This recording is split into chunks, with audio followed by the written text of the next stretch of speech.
Hello and go after. Welcome to Sportsball Razzafarat, a show that provides answers to viewer-supplied questions from a modern-day Celtic Norse shaman here in South Central Alaska. Be sure to tune in each Wednesday night when the shaman answers questions from viewers like you.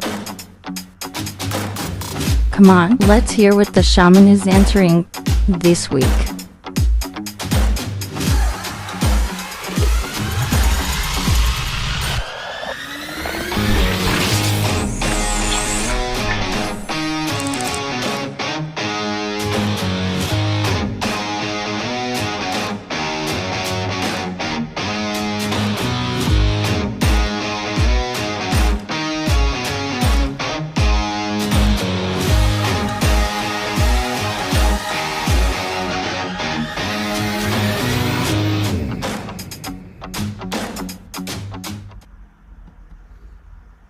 Day. Someone's little girl, daughter, sister, girlfriend,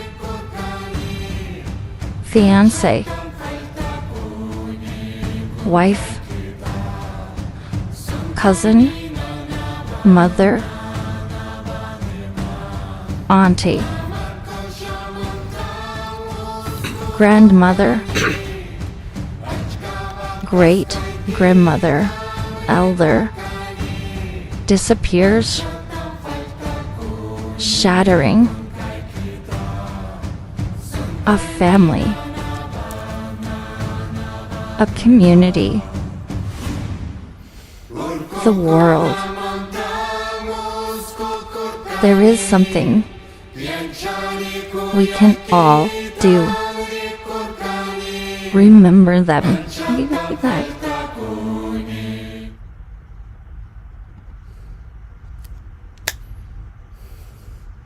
Hello, go after my friends, and welcome to tonight's Sportsball. Tonight, a wonderful question and kind of an idea as we look at this big overall picture of a spiritual understanding and spiritual growth. We're always convinced, or we're always hearing the message of to find peace and harmony and comfort and love. And this week, David asks, why? Why do we need to bring this up? So, tonight, I want to answer that question and many more, hopefully, with tonight's discussion. Now, for those of you who haven't had a chance, please like, follow, subscribe us on YouTube, TikTok, Facebook, Instagram, all of those super secret handshakes to where you can like, follow, and subscribe us and help us to grow this message, help us to push this message out to those who may need it to help them to obtain or maintain a better mental space. As always, we want to give mention, if you do have a few extra coins in the pocket, by all means drop it into our tip jar, and we'll be honored that we could use those to support this electronic message and of course the live message that goes out to the world. This evening we're not broadcasting live on TikTok, as TikTok and our provider are having some discussions, so I'm not sure where that's going. So for those of you who want to pose a question and want to put something out there, use Facebook live chat and we'll see that message and we'll get talking. In the meantime, I also want to give a huge shout out to my friends and family here at New Reality TV. NewRealityTV.com is a brand new streaming channel that brings us a plethora of perspectives on our spiritual journey. Regardless where you are along your path, you'll find something there that resonates with you and can hopefully help you along your journey. Now remember, Sportsball is every Wednesday night. And essentially the mission of this is to answer questions that you've asked during the week, and we pick one out of the hat and we answer it online. And if we do answer your question online, make a show out of it, we'll give you a free t-shirt. We'll mail it to you. You don't have to do there's no special hidden costs, nothing. All you got to do is wait by the mailbox and it will appear. So manifestation at its greatest. Not only do you get an answer to your question, but you get a free t-shirt out of the deal as well. So feel free to stop by my website, northwhispers.com. There you can scroll all the way to the bottom, look to the left. You'll see a big orange button that says ask questions. You pose the question, it becomes a show, and we answer it online. We'll send you a free shirt. Simple as that. Easy peasy, right? Okay. So let's talk about why peace, why harmony, why love, why all of these things that kind of have been feminized over the decades, right? So we've always looked at love and peace and harmony as this. It's kind of become feminized as the strong warrior type. Has kind of taken hold of particularly men in the modern era. Are a little less so, but certainly as we get through the generations, we see where this kind of macho kind of mentality, mindset, really kind of pushed harmony and peace and love towards the fringes of manliness and on into the feminine realm. Well, what many people don't understand is, to be perfectly honest, the feminine role and the feminine energy of the universe is actually a lot more emotionally intact, and it can carry a lot more emotional energy with it. So for you ladies who are watching the show, understand that your emotional range is probably tenfold times what many of the masculine types are. Why? Not because you have this bigger heart or these things, and you do, thank you, but because of the way the energy is structured around these two polarities, masculine and feminine. Masculine is more tightly bound. The energy particles are closer together, so there is no space in there. It's a tight fist, right? So it's very tight. The particles of energy are very tight, and are typically they resonate with this idea of sound, solid, sturdy kind of mindset. Whereas the feminine energy particles that we see traveling in the universe are a little less packed. So still a fist, still very powerful, but there's some space in here. And in that space are the things called emotions. It's the transmission of emotional energy. Now, here's the real kicker, is that many people don't understand that just because you're of a masculine form does not mean that you always are receiving masculine energy. You may be, quite honestly, receiving a feminine influence, feminine energy, love, peace, harmony. So whenever you get into those kind of moods where you're feeling like you want to have people around, kind of hang out, do those things, that's more of a feminine energy base. Okay? It doesn't matter what sex the physical form is. Remember, the physical form is simply a carrying case that we're going to use for a physical lifetime. That's all. The energy that moves it is what's most powerful, and it is what drives those experiences in our lives, okay, and how we interpret them. Now, in many cases, we see this energy coming in all over the place. Influential energy, flying left, flying right, flying up, down, in and out, over and around. All this energy is influencing our brain at all times. It all depends on how that energy is received and how it's interpreted by our brain, right? So then it's dropped into our heart.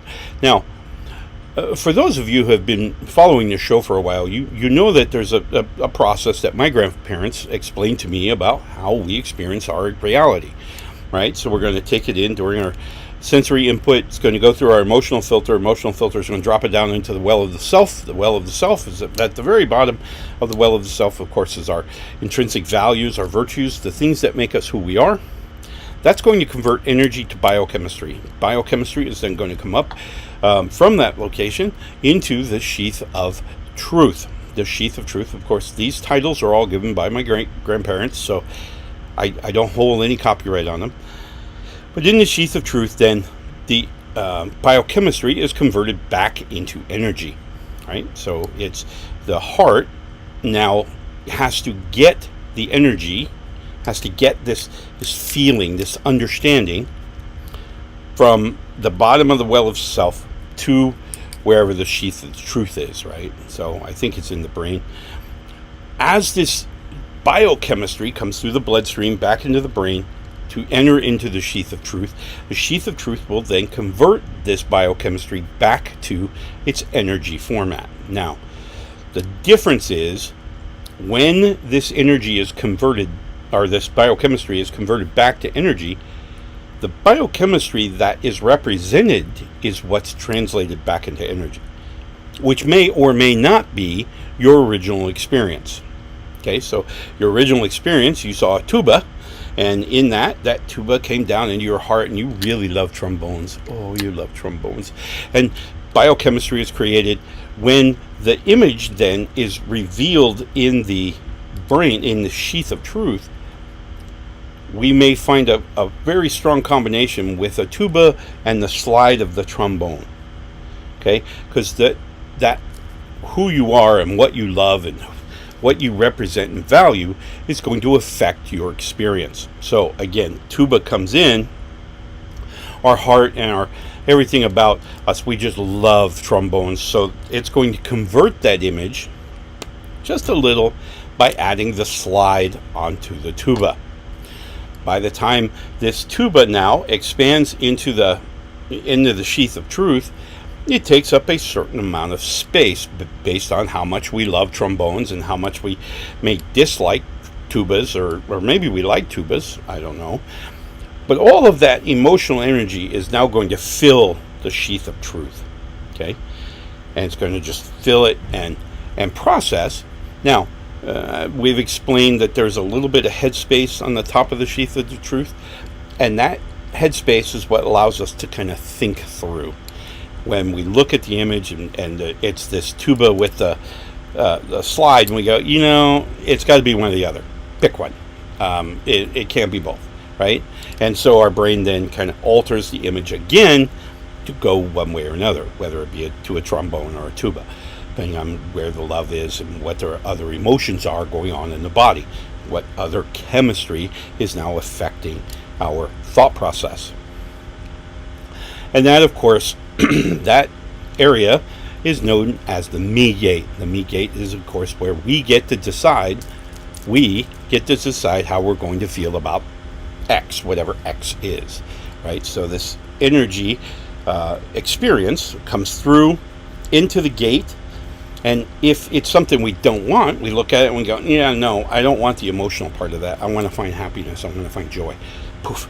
We apply it to that experience. Then that experience is stored in memory with a positive, joyful type of emotional attachment to that experience. So it's really, really tricky. Our body and the way we process everything we see, touch, taste, smell, or hear all comes down to what we feel, what's in there. Now, I know a lot of men may be saying, "Oh no, I don't apply emotions to anything." Well, I'm here to tell you so that everyone can hear us. Bullshit. Flat out baloney. Why? Because every experience we have produces an emotional signature that our mental filters here, our emotional filters right here behind our sensory input, is going to interpret. Regardless, going back to the tuba, if we see a tuba, the tuba comes in, and we're in a semi-bad mood, right? And what's the image that comes to mind is the steamroller rolling over the tuba, right? So that image now is provided. So we torque the tuba to now a flat tuba. It's flat. That then goes down into the heart. The heart then releases chemistry based on that emotion, based on what we feel about the flat tuba. Okay? Biochemistry is released. Release comes up into the sheath of truth. The sheath of truth then expands the biochemistry back into energy format. And depending how we feel about all these things, it fills the sheath. And what happens most often than not is that we have a tendency to get caught up in modern day, everyday living, and we forget all these steps. We just let it go. Let go of the steering wheel and let it just ride. And in which case, a lot of times when the energy comes down out of the emotional filters into the well of the self, we find it, instead of going all the way through the water, all the way to the rocks at the very bottom, which is our virtues and who we are, it's at the very bottom of this well. When the energy is coming down, instead of going all the way down, it's going to bounce off the surface and go out the side. When it does that, when the energy does that, believe it or not, regardless who you are, regardless what this is about, it's going to add some silt along the bottom of the sheath of truth. So now, as the emotional, or as the biochemistry is now expanded again into its energy format, into the energy, it has a potential of overspilling this sheath. It kind of runs out the side. And when it does that, we find that we have these physiological symptoms: sweaty palms, rapid breathing, rapid heartbeat, maybe anxiety attacks, panic attacks. These types of things are based on this idea that our sheath of truth has been overflowed. We're processing too much energy. Now, upside downside to it, and this is where being human is a real benefit, in that what happens when this thing expands like that and the energy is just filling up the sheath, if we've got this silt along the bottom, we're going to force this expanding energy to take up this headspace that's along the top of the sheath. Okay? And this is a visualization just for you to kind of understand how our brain processes thought and certainly sensory input. But this little bandwidth, or this little space along the top, this little headspace, is referred to as the cognitive space. And what it allows us to do is, as the energy is expanding, we can chunk it down. We kind of use this cognitive space now to think about how we break these things down. How do we make them smaller, more manageable, more easily handleable? Handleable? I don't know if that's a word, but it will be for today. All right? So, the key for us to maintain control, because we know when that cognitive space is filled up, right, with the energy that's filling up in the sheath, we can't think. This is blind rage, depression, all of these things are going to be caused because we can't break it down. Our brain, the sheath of truth now, is just filled. It's bursting, right? It's almost at its bursting point. It's so full. The problem is that we've got these silts down here in the bottom because, whatever, right? It's some of these images that we've taken into our brain and we really haven't processed them as to how they work for us. And we've built up this silt along the bottom. Well, when we build up the silt doesn't go anywhere. So this expanding energy has no choice but to now eliminate the cognitive space. Now we can't think our way out of this. We are so overwhelmed by emotion, right? And many of us have been there. We've seen this. We've experienced this, where we're so filled with grief or anger, or even the other end, elation. We're just so overwhelmed with excitement and thrills, and it's hard to think. We can't cognitively break things down. Why? Because we've erased our headspace. How do we get it back? Great question. Well, the way to get cognitive space back, the best way to get cognitive space back, is to have an affirmation. So, one of the things that I use many times when I'm working with men and women who are particularly have a very severe case of maybe a post-traumatic stress disorder, or just really traumatic experience that they're really struggling getting through, is what I will do is I'll have a little program that we can kind of use to help them. And it's really 5 really quick, easy steps. The first one is to stop. And a lot of times this comes down to a physical action. We're going to physically stop. Hold position. Don't move. Freeze. What's going on here? Well, we're alerting the system. We're alerting the mind and the body that we're trying to clear. So we're kind of giving some advance warning. Then we're going to take a huge big breath. Big breath.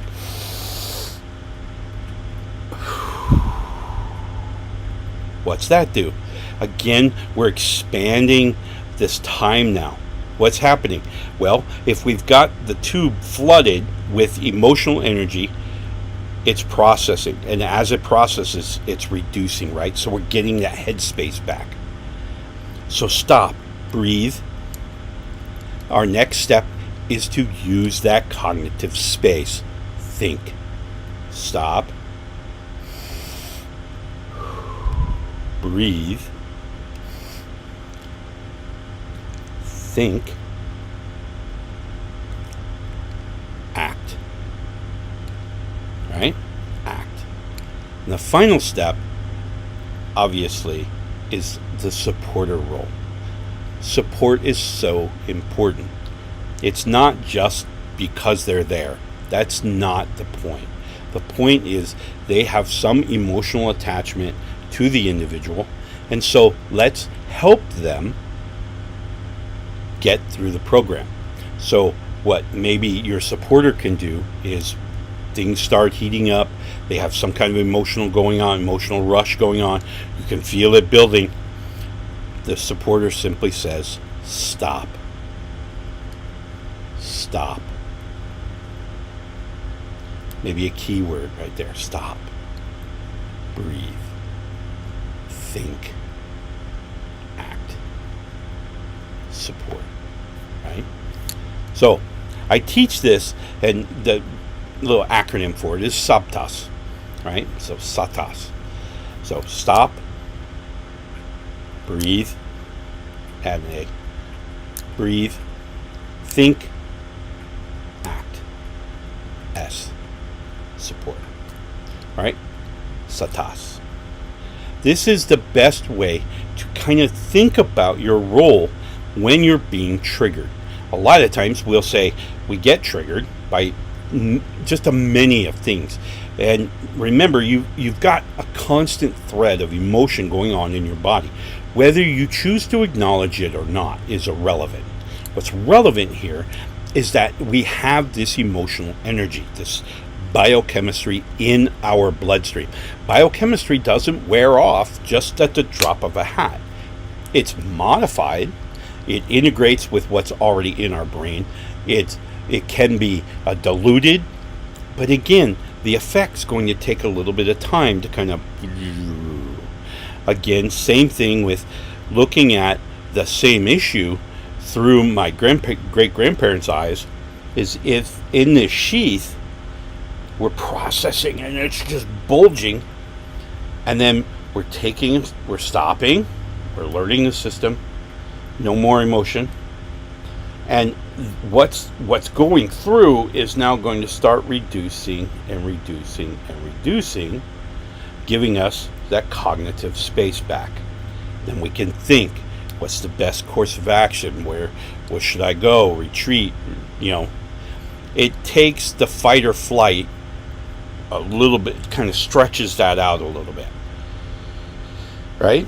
It stretches it out. It's just, okay, whoa. What are my options here? What are my choices? What should I do? That's the thinking part. And now, because you've given yourself that cognitive space back in this sheath of truth, you're going to be able to think your way through this. Break it down. Next steps, right? And again, you're going to act. You're going to do something. You're going to, respond in such a way. Remember, we don't want, the key is to breaking it from a reaction to a response. Reaction is when we simply react emotionally, which it's guttural, it's raw, it's whatever is processing, right? It's a very visceral kind of reaction. Versus allowing that tube to kind of clear out a little bit, getting that cognitive space back, thinking our way, and responding, right? So very different. So when we talk about some of these sayings, as David brought up, some of these sayings, love, harmony, peace, contentment, comfort, we have to always recall from the beginning of time, life forms are designed for those states. We're designed to love one another, to have harmony. All right? Not group mentality, harmony. Very different. All right? So we're not grouping together and creating trouble. We're harmonizing because we have similar values, right? And we're going to create those, or we're going to bring those to the surface. We're going to let those shine through our well. We're going to let those rocks just beam their light out and who we really are. And that, my friends, is a gift that we all have, you included. So, the key here is when we're thinking about thinking, chicken egg. When we're thinking about thinking, we need to remember that 40%, a good solid 40% of every experience we have is an emotional state.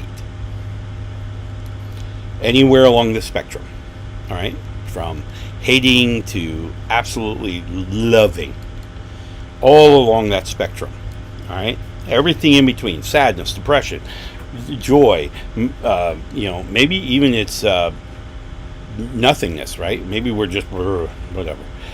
All of those are emotional states. And every experience we have, which is a snapshot of our life, every experience has an emotional state accompanying it. So, think long and hard about how we are interpreting our world. Do we want to see violence and hate and division and segregation and all of those things that mean little or none? Or do we want it to be filled with beauty and joy and just comfort, contentment, peace? The choice is clear. Peace wins. Just does. All right, my friends. And David, I hope I've answered your question, and I know I've emailed you as well. So hopefully I've answered your question here in such a way that it makes sense and resonates with either you, David, or you, the viewer. And hopefully it's something that you can take away from. And by all means, the Saptas, for those of you who find yourself triggering on certain events or certain experiences, by all means, employ it in your life. You'll be amazed at how it works. And sometimes I've had people who wear bracelets that can help them remember, my first step, stop, breathe, right? And so maybe it's a bracelet or a ring or a necklace, anything to help us remember our first step when triggering is to stop internally, intrinsically, and maybe externally, right? Stop, breathe, big breaths. We're giving that energy time to settle down into the sheath comfortably, right? Breathe, think. Now we've got our cognitive space back. We can now begin to think about how we're going to break this down, right? And then respond or act. All right?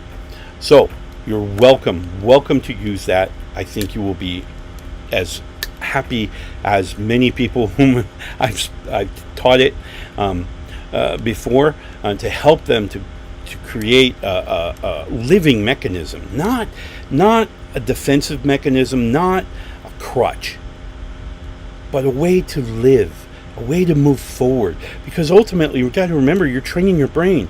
So if you train your brain to do this, you're setting yourself up for a future that allows you to do this automatically and just accept things and be able to get things done. Now, am I saying that, every time you're going to go through your thinking and you're going to just forget it all, right? All right, I'll walk away. Is that always the answer? No. Sometimes we have to be vocal, we have to be stern, we have to be strict. It's understandable. But if you're thinking about it, that way you're not using emotions to drive this. You're thinking about it, you're responding to it, and you're kind of building in, almost naturally, a harmony, at least with yourself and your ancestors, if not the people around you. So it's a great tool to use. All right. Have a wonderful remainder of your Wotan's Day. We will see you again tomorrow, where we will talk about the strength of Thor. But in the meantime, I want you to get out there and enjoy the day. I think there's so much beauty and so much love in the world. There's so many ways to embrace it and just wrap yourself in it. So please feel free to do so. And by all means, you got any questions, drop me a line. Visit my website, NorseWhispers.com. And we'll see you tomorrow morning. Love and light, my friends.